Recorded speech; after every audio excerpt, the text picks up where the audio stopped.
Major funding for Odyssey was provided by the National Endowment for the Humanities. Additional funding was provided by the Corporation for Public Broadcasting and the Polaroid Corporation.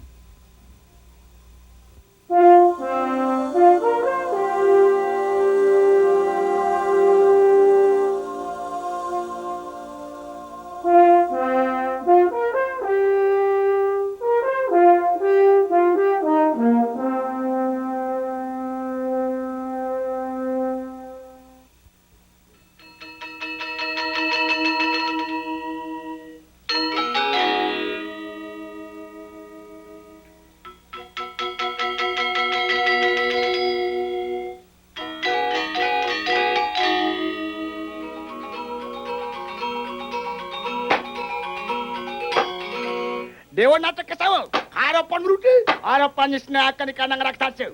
Ni pengwadu. Halmalas, hapan raksasa. This is a Balinese performance portraying the invisible forces of nature at work. These are the shadows of those forces, shadows of gods and demons. Gods who embody growth inhabit the upper world. The demonic forces of decay dwell in the world below.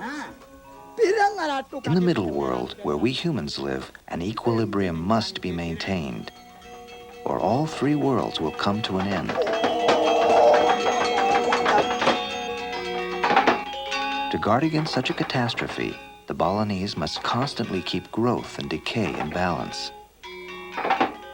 The medium through which they attempt to do this, and upon which they model their entire society, is their art.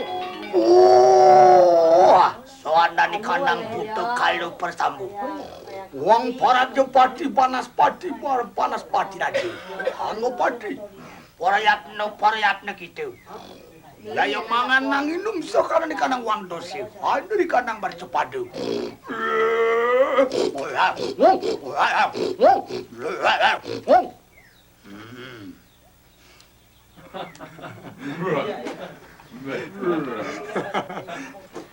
My name is Steve Lansing.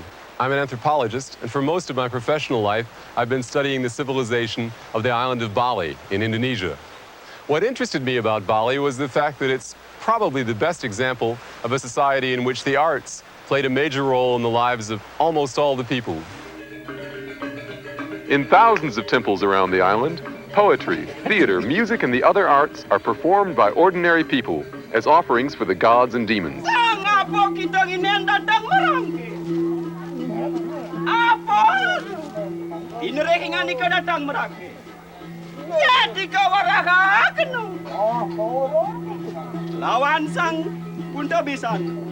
Artistic performances make the temples work, and the temples make the society work.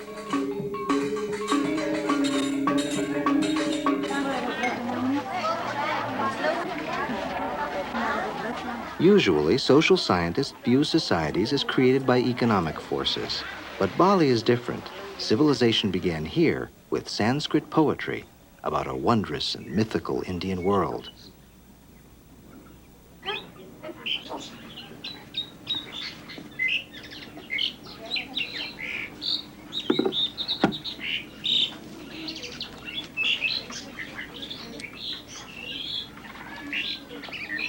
Today, those same poems are chanted by Ida Bagus Sudiasa, who is learning to become a high priest by studying the ancient manuscripts of Hindu and Buddhist philosophy, which have been preserved in Bali by copying them onto the leaves of the lontar palm.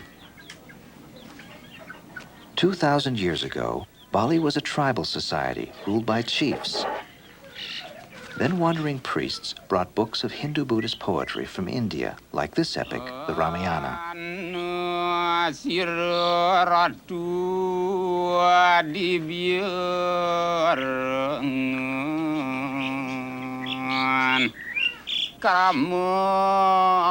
The Balinese used the classical Indian world described in these poems as models for creating a new civilization. They continually modified their own society until the myths of the poetry became real.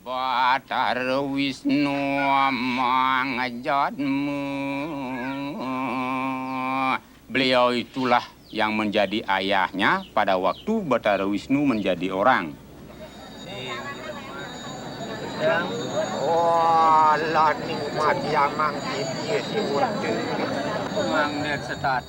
Today, priests are not the only people who read the Lontar books. Through poetry clubs like this one, the ancient literature reaches into the lives of nearly everyone.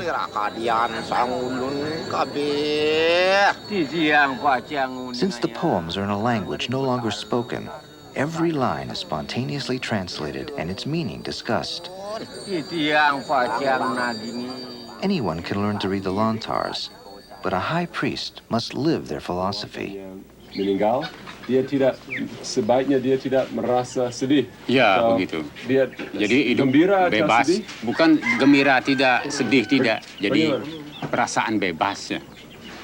Perasaan bebas. Bebas dari apa? Tidak terikat dari cinta. Itu sulitnya. Bagaimana sulitnya? Bisa memperjelaskan sedikit? Begini, misalnya ya, kalau sebagai saya seorang pendeta, kalau bisa ini kan begitu. Saya orang pendeta, jadi punya anak. Terus anak saya sakit sampai meninggal. Itu saya bisa stop, jadi putuskan saya punya cinta kepada saya punya anak.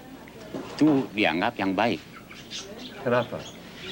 Karena jadi anak itu tidak terikat kepada kita, kita pun tidak terikat kepada anak.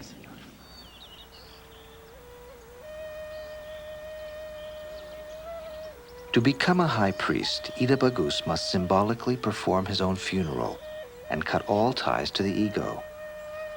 Only then can he serve society. 1,000 years ago, the holy men who lived in this monastery, carved like a cave into the hillside, followed the same path. Living apart from society, they studied the Lontars and became advisors to Balinese kings. Together, priests and kings ruled Bali until the 20th century.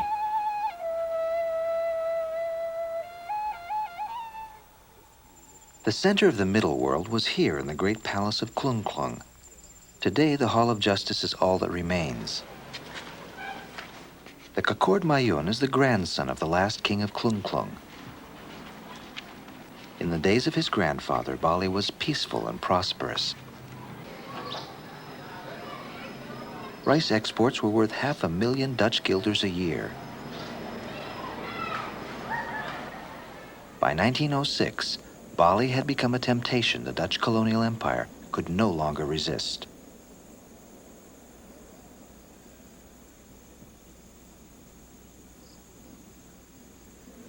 The Kakord's father was then a young prince. Ini foto siapa? Ini juga fotonya beliau. Raja terakhir. Ya, raja terakhir di Klungkung.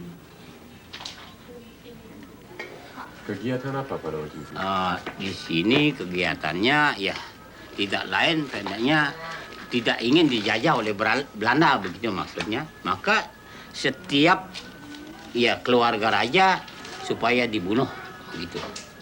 Saya punya ayah pun begitu.